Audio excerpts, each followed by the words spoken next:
Dessine-moi un avion juste au-dessus.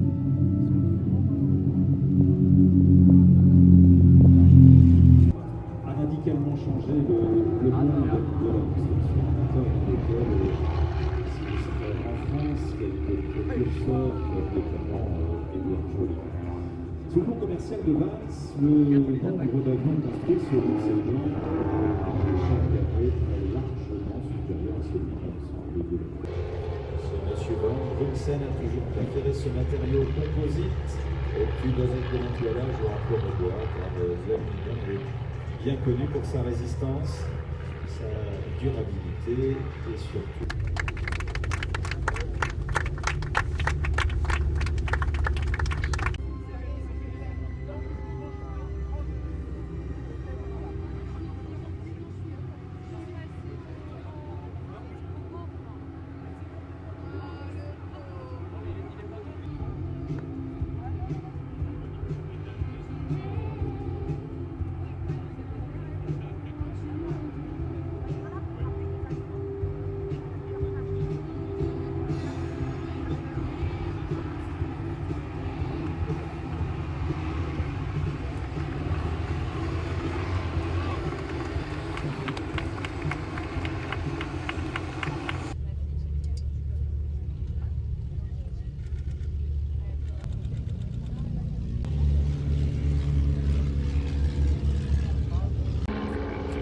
Jean Salis s'est envolé pour la dernière fois le 2 juin 2023, il y a plutôt quelques jours seulement, après les 50 ans gaulois, qui est l'aérodrome de Cerny.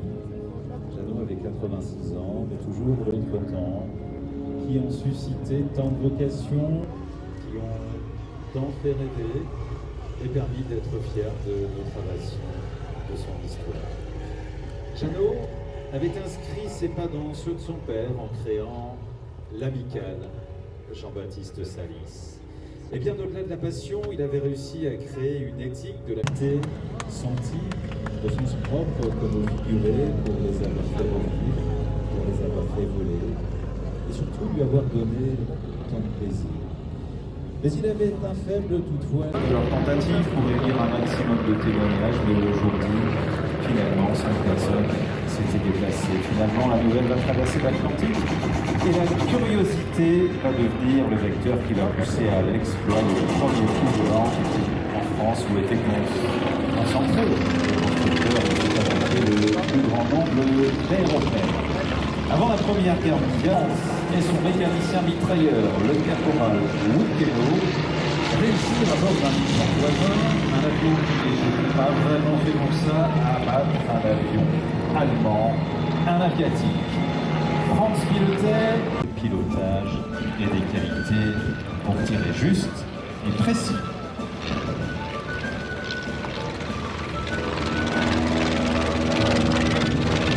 Des Fokker, des SE5, des Chaudron G3, de 22 ans. Cette traversée des Andes étant réalisée un 1er avril, l'ambassadeur français avait d'ailleurs cru à une blague. Ils sont tous là. Et puis, allez, un coup de chapeau aussi également. Un jeune pilote.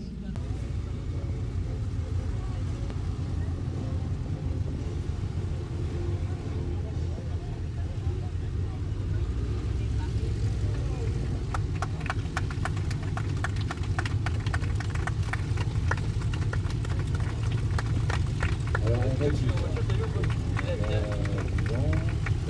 pour l'instant, mais regardez, un défilé extraordinaire de ces avions de la Grande Guerre.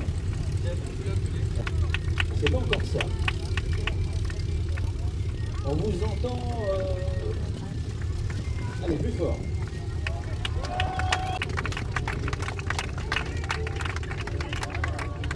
On va en reparler, allez, on va redonner leur nom, voilà, parce que c'est important, ils travaillent tout au long de la... Dans les SE5. Dans les autres avions. Alors dans les triplans, Bruno et Philippe. Années 40, 41, première tentative de débarquement allié du côté de Dunkerque. la résistance s'organise.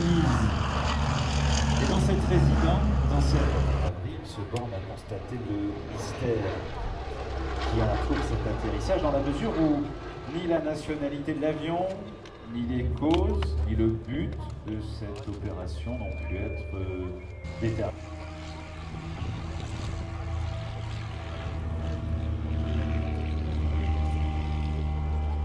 Churchill, puis De Gaulle. Français, c'est moi, Churchill, qui vous parle. Ici, dans cette ville de Londres, que Herr Hitler prétend réduire en cendres et que ces avions bombardent en ce moment, nos gens tiennent bon. Notre Royal Air Force a fait plus.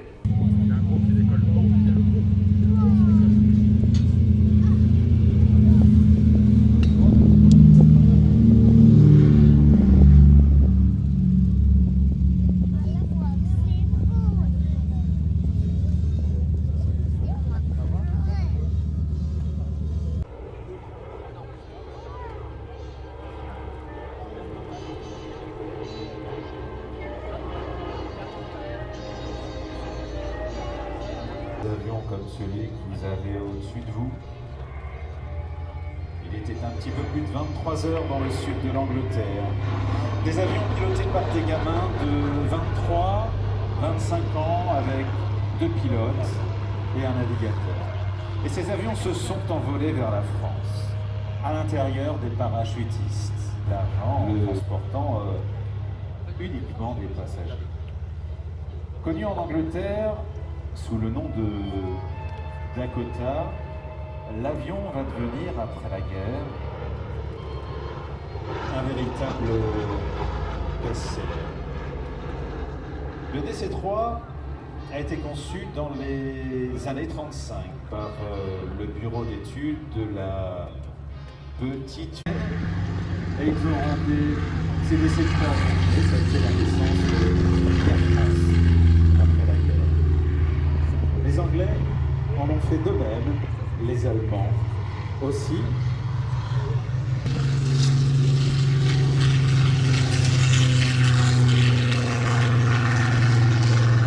Et toute la planète est allée faire son marché dans le désert d'Arizona. La phase de cette ambitieuse opération avait été préparée de longue date entre Américains, Britanniques, Canadiens et Français. Et ne se résume pas uniquement à la seule prise des plages de Normandie. Un projet d'offensive destiné à écraser les troupes allemandes a d'abord pris le nom d'opération Sledgehammer, massue. Proposé par les Américains, ce premier débarquement, devait avoir lieu en septembre 1942 dans la presqu'île du Cotentin, le mur de l'Atlantique. Du côté des Alliés, les discussions ont duré. Il avait été choisi initialement d'abord de débarquer dans le Pas-de-Calais, choix qui semblait le plus logique. La zone est la plus proche des îles britanniques. Finalement, là où le mur de l'Atlantique était le moins puissant, en Normandie, un canon par kilomètre, on choisit de débarquer de ces années folles.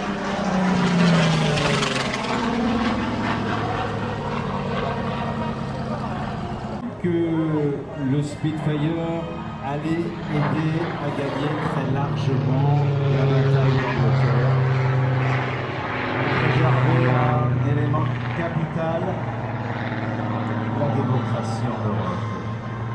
Les Spitfires sont des appareils. Le pire moment, c'est l'atterrissage. C'est l'atterrissage. Le Spitfire a un tout petit train très étroit avec un gros moteur, griffe. Mais c'est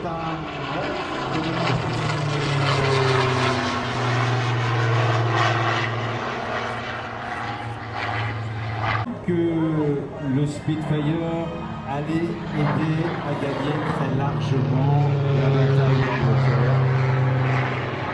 Préserver un élément capital, la démocratie en Europe. Les Spitfires sont des appareils, l'avion le plus visible.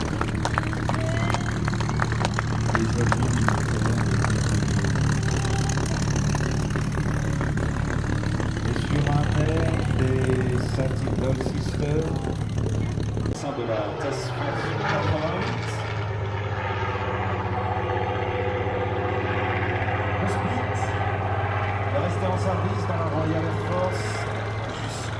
1950.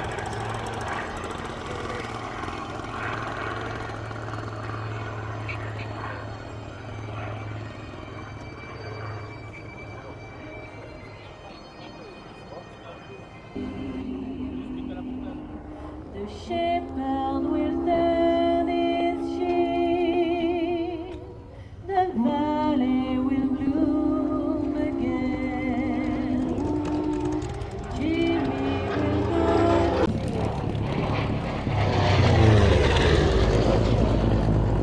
There'll be new bells all day.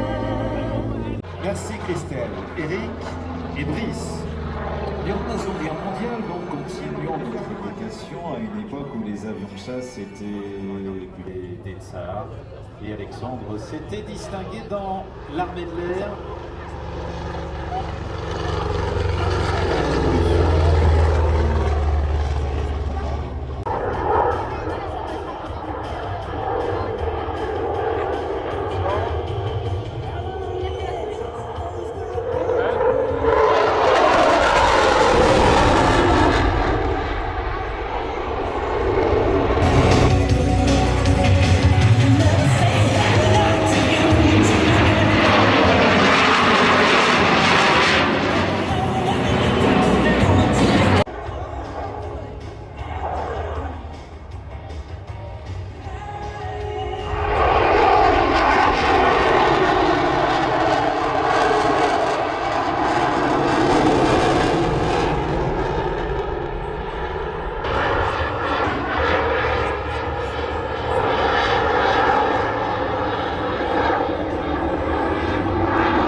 Se prépare une opération.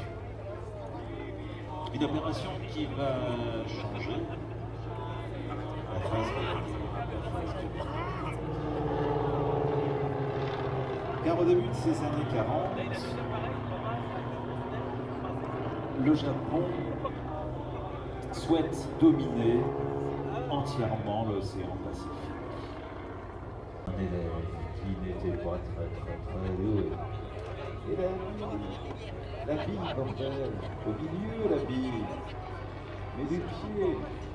Allez, regarde la vitesse, la vitesse, on dit tout le temps la vitesse. C'est la vie. Elle va découvrir l'attaque de Pearl Harbor.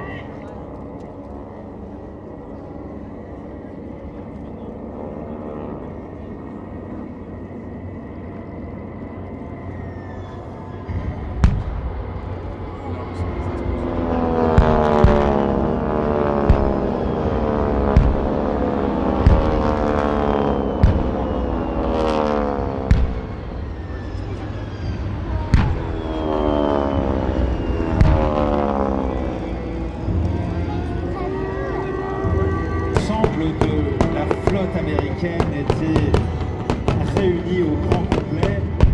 Et c'est dans ce mouvement d'excitation que Fukushima, à l'approche de Pearl Harbor, envoya ce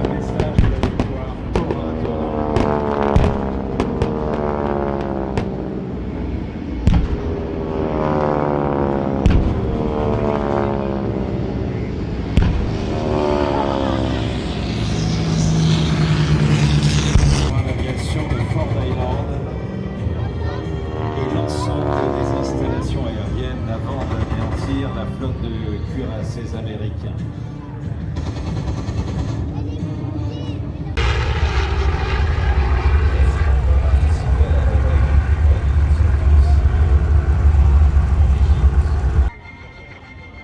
Et cette attaque ne restera pas sans réaction. Et oui, cette attaque suscitera une soif de vengeance chez les Américains. L'Empire du Soleil Levant avait présumé de ces... Les Américains s'attendaient à cette bataille de Midway qui avait été à l'époque repérée par un hydravion Catalina. Les Japonais arrivèrent à Midway et selon n'importe. Mais les Japonais vont laisser dans cette bataille une bonne partie, surtout de leurs meilleurs équipages, les plus expérimentés. Une grave défaite. Mais Sébastien et Arthur, et puis les six sont arrivés avec comme leader Jean-Marc et tous ses équipiers, Franck, Marc, Charlotte, Pascal, Olivier, Mathieu, Thierry, Bernard.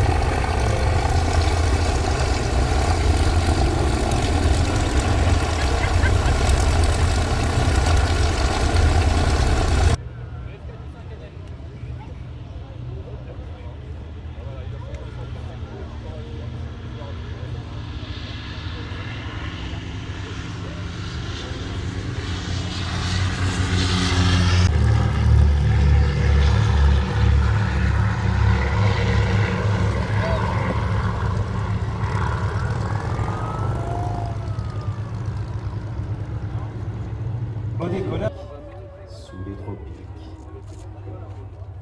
Et deux avions qui ont donc joué un rôle. Et donc le PBY Catalina. PB pour Patrol Boat, Y étant la marque de son constructeur Consolidate.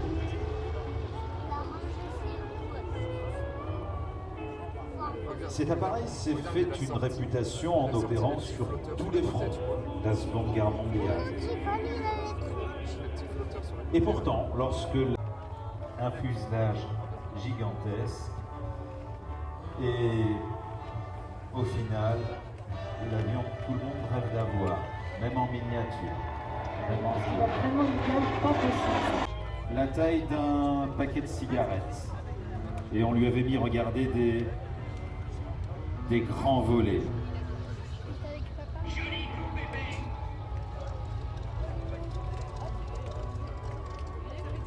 Barbac.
Un sur chaque aile pour en faire un trimoteur. C'est un avion en colombulé. Colombulé pour une simple raison, c'est comme les toits, pour une question de résistance, tout simplement. Une idée de Gaulle qui s'était dit face au difficile combat mené. Avant d'être totalement anéanti durant la Seconde Guerre mondiale, après la Seconde Guerre mondiale, l'industrie aéronautique allemande était une industrie de pointe. Certains Gérard Fiesler. Gerhard. En allemand, c'est mieux. Gerhard Fiesler.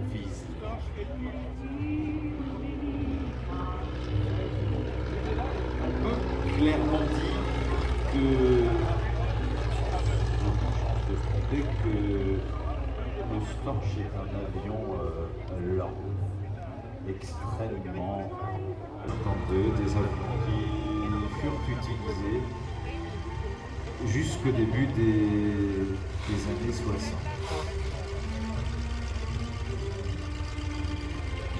Utilisé là encore par Spielberg, notamment dans Indiana Jones, donc avec Harrison Ford. On le pensait espagnol et numéro de fabrication. Mais la solution vient de longue recherche historique. Et aux commandes de ce J-52, Christophe.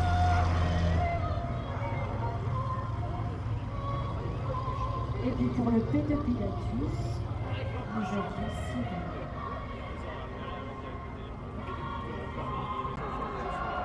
Un autre hommage à l'aviation soviétique, et j'ai bien dit soviétique. Voilà, l'aviation soviétique. Le Normandie-Niemen. Le Normandie-Niemen. Il y avait un certain Constantin Felzer. Vadim Felzer a bien connu Grand Tonton. Bonjour Vadim. Grand Tonton est engagé sur le Normandie-Niemen.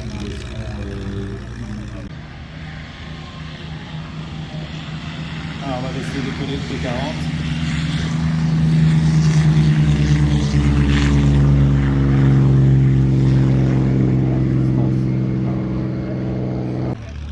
Espace dédié au Normandie-Niemen. L'escadron de chasse du Normandie-Niemen. Et à bord du Yak 3, Christelle. À bord du Yak 3, nous avons Stéphane. Grand des uniformes masculins. Et elles devaient mettre d'immenses ceintures. Quant à leurs bottes, du 43 fillettes. Elles les remplissaient de journaux. Après 6 mois d'entraînement, ces sorcières de la nuit étaient prêtes au combat. On leur avait donné de petits biplans très obsolètes, très peu d'avions sur le marché à cette époque, des biplans obsolètes en toile et boue. La cabine était ouverte, munie seulement d'un petit pare-brise en plexi transparent qui ne protégeait pas grand-chose au niveau de l'équipage, ni contre les balles, ni contre... La formation. Le pilote de chasse français et le savoir-faire des instructeurs de cette école prestigieuse.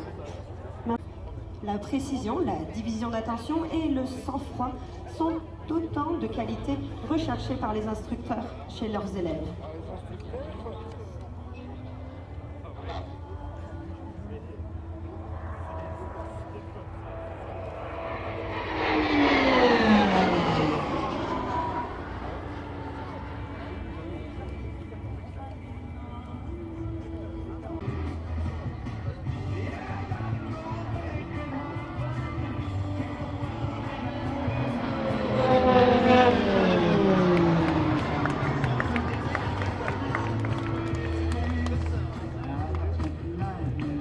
Mesdames et messieurs.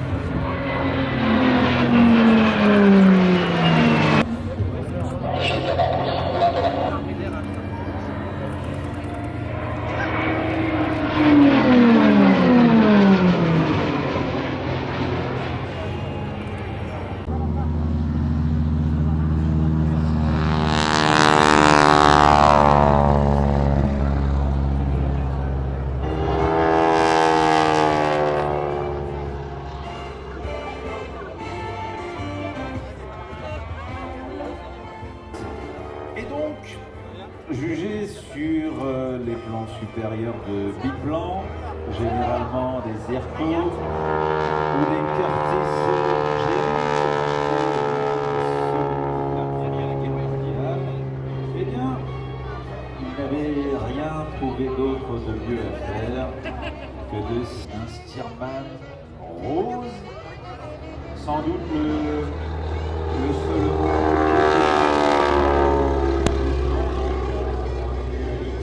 et regardez, et que le pilote tire, pousse, et lui aussi bien accroché. Dressage.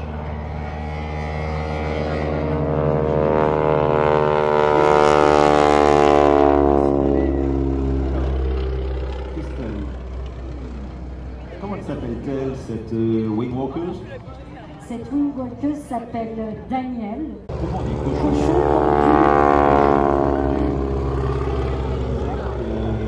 C'est extrêmement. En fait, des abdos. Essayez de faire des abdos au sol, sans vent, sans rien. Essayez de faire des abdos avec un vent de 80 km/h. des cirques volants, on les appelait les barnstormers. Les barnstormers. Les cirques aériens. Ils ont été créés par notre militaire, venu d'Angleterre. Voilà, on tourne la page de cette période mouvementée de...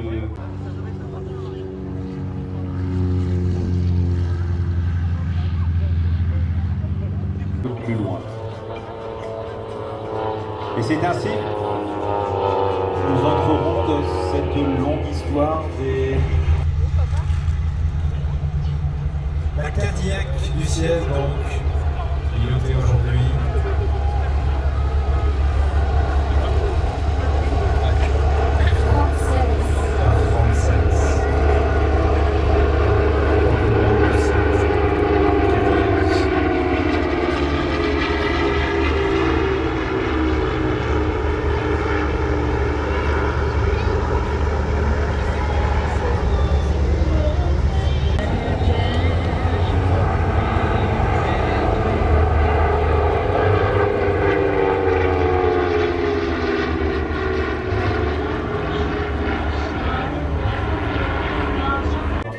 Des Dassault dont le flamand en est en quelque sorte l'arrière grand-père.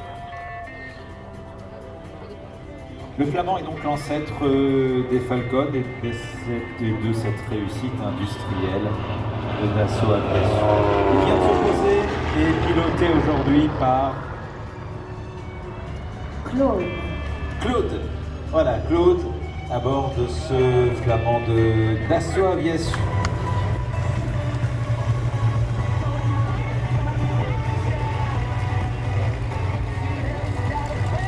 C'est un avion qui prend de plus 10 G à moins 10 G.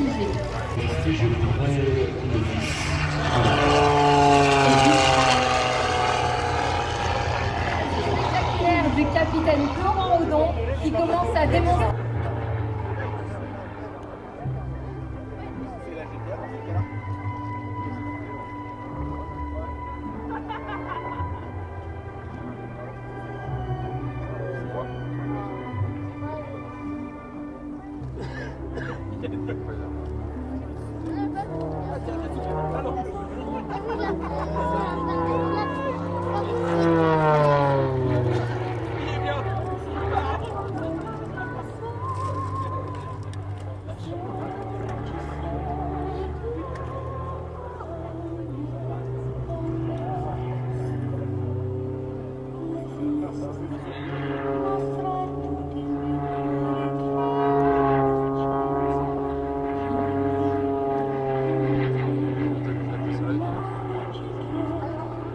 Atos 5 et 6 vont passer sur le dos et les extérieurs Atos 7 et 8 sur la tranche.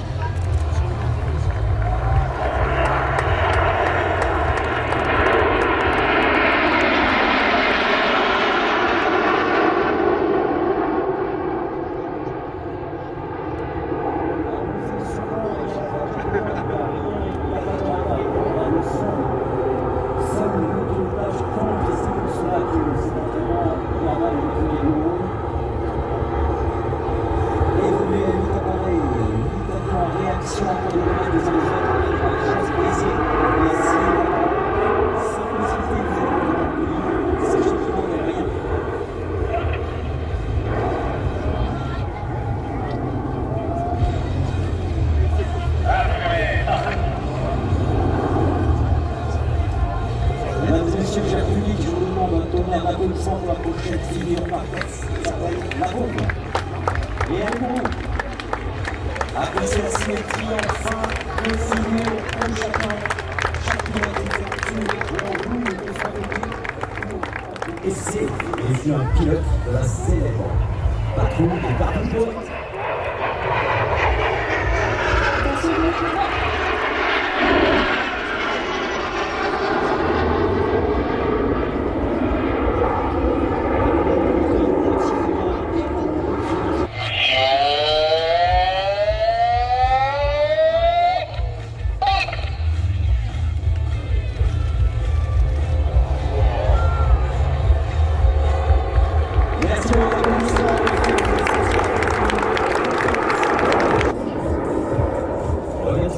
Je retrouve nous sur le 5 et 6 sur le vélo sur le département avec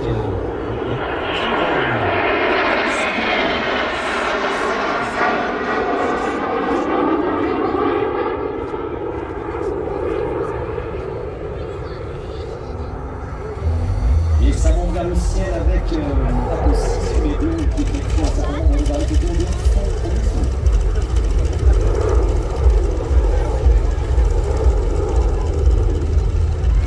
Des pilotes de chasse.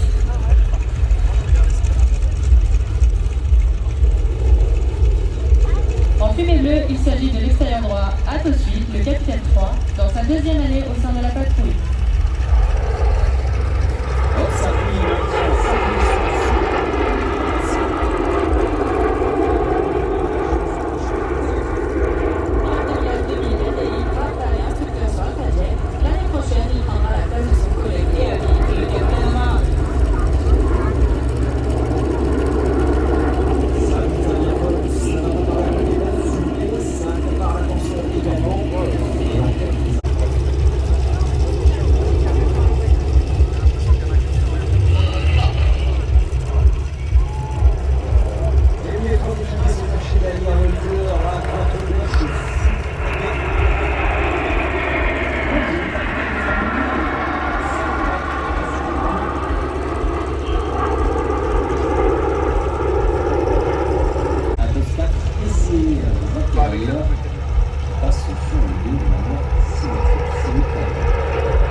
empruntés ont un certificat de navigabilité. Un Hawker Cyphery, Suburban des chasseurs anglais. D'aller l'observer et de tester ce nouveau chasseur allemand et de s'apercevoir qu'il surclassait alors tous les appareils présents sur le front européen. Fort de ce constat, les Britanniques se sont mis au travail et l'avionneur Hawker a proposé de reprendre les caractéristiques d'un autre avion, d'en faire un mix entre le Focke-Wulf et le Tempest. Le Tempest américain qui avait nettoyé le ciel lors de la débâcle allemande.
C'est plus qu'une certaine classe, c'est la classe tout court.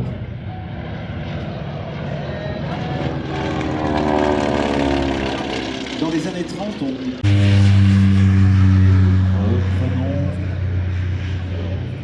la machine qu'on pourrait qualifier de très beau, quoique, du fait de sa forme très particulière, regardez bien.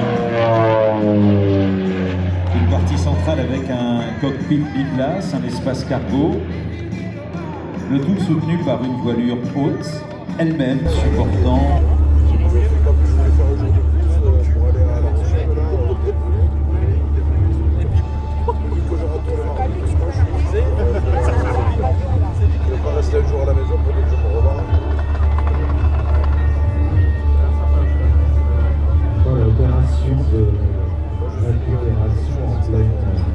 sécurisé.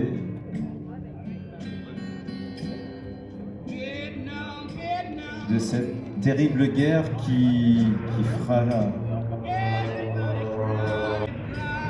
Mais revenons sur le pourquoi du comment. Les États-Unis n'ont pas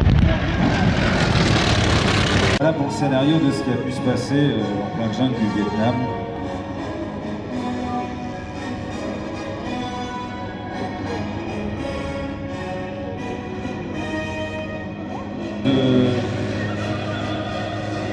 Sans doute plusieurs mois de torture.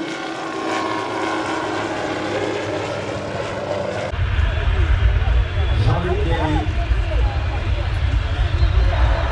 Et dans les T28. Ben voilà, tout est dit.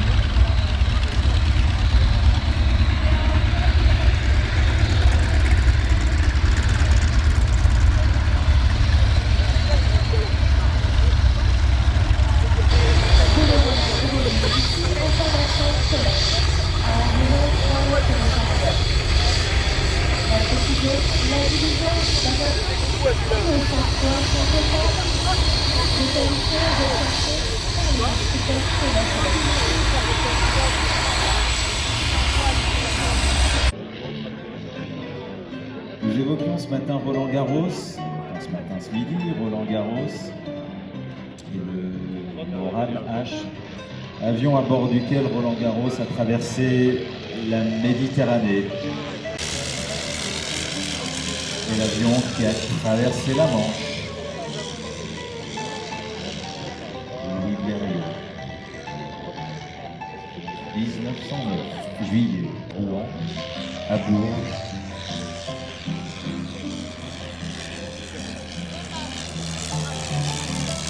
Et ces grandes fêtes populaires vont drainer des dizaines de milliers de spectateurs jusqu'au début de la Grande Guerre. Elle a bien voulu faire du mémorial et élever l'emplacement même où mon avion a pris, il y a 20 ans, contact avec le sol bien-aimé de votre pays.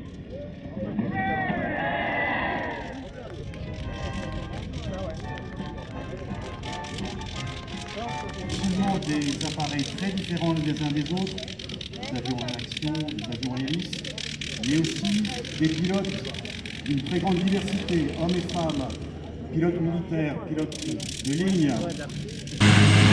Alors,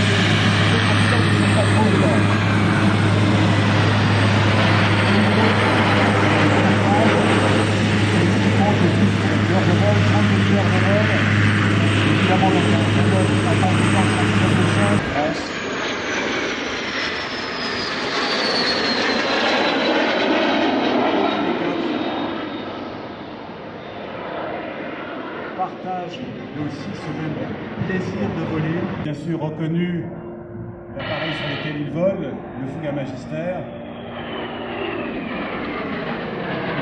Sans rentrer dans des grands détails techniques, tout le monde reconnaît cette aile toute particulière, fine et longue, une grande envergure.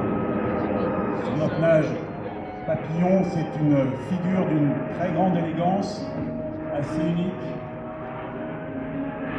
Un avion de grande performance, que je nous ai dit, j'arrivais à 700 km/h, on allait un peu plus vite.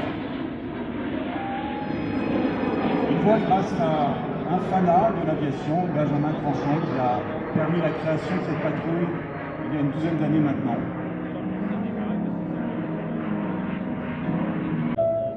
Beaucoup de chevaux, une très grande agilité, et vous voyez des effets moteurs, effets gyroscopiques, autant que vous en voulez. On est triple champion du monde de voltige aérienne, championne en titre. Par ailleurs, tout jeune commandant son long courrier à Air France.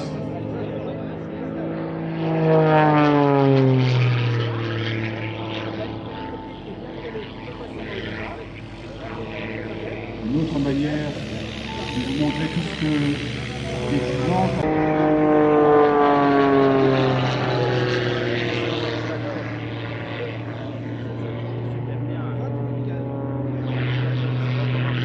Et puis c'est aussi une manière de nous rappeler que les femmes dans l'aviation ont toujours une grande place.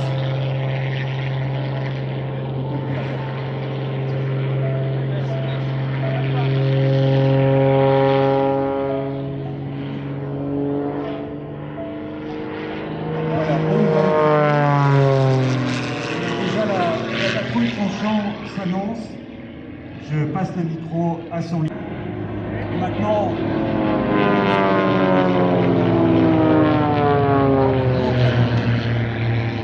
par notre patrouille,